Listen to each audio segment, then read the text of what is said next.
Bienvenidos a Green Room, yo soy Natasha Gachulo. Esta semana, The Wild Robot es la película animada que sigue las aventuras de un robot llamado Ross con la voz de Lupita Nyong'o que queda varado en una isla remota. En el camino conoce una variedad de animales que la enseña sobre la amistad y el amor. Es inteligente, sincero y sorprendente de ver. The Wild Robot es un viaje emotivo y aquí está el elenco con más.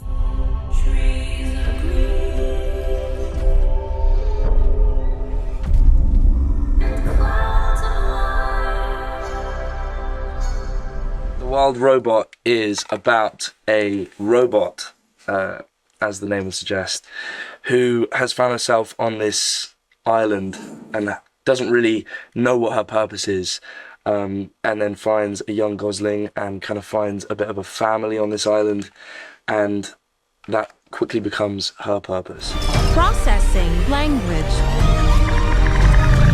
You need to learn how things work on this island.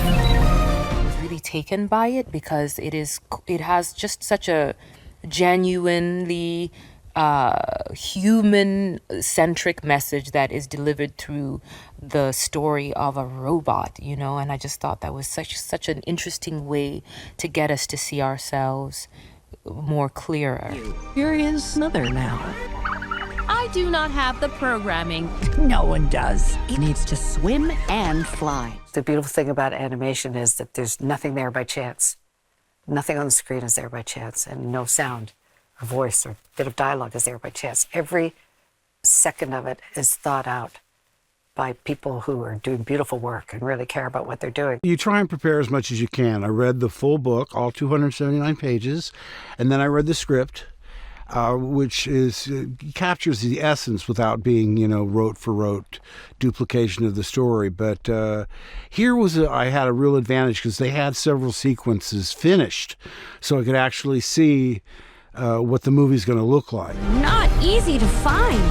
You are defective. I feel fine. And that's been so exciting because you see something on the page, it can go 10 million different ways. And I really love it when I can get into a director's head and hear what they envision and how a character functions in a story, and then sort of like get in there and find it together, because every character should feel different. The experience that I've had recording my first DreamWorks animation movie has been incredibly fun, incredibly hard work.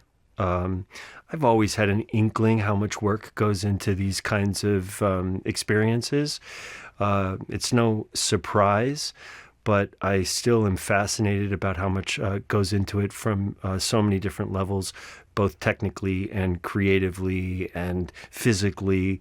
I think there's so much vocal performance capture that I wouldn't be able to do without my director, Chris, and everyone that's on the other side of whatever you call it, glass. To survive, we must become more. It has been fascinating to have a front row seat to the process of making Roz and the world that she lives in. I remember, obviously there's the illustration that comes with Peter Brown's book that was the source material.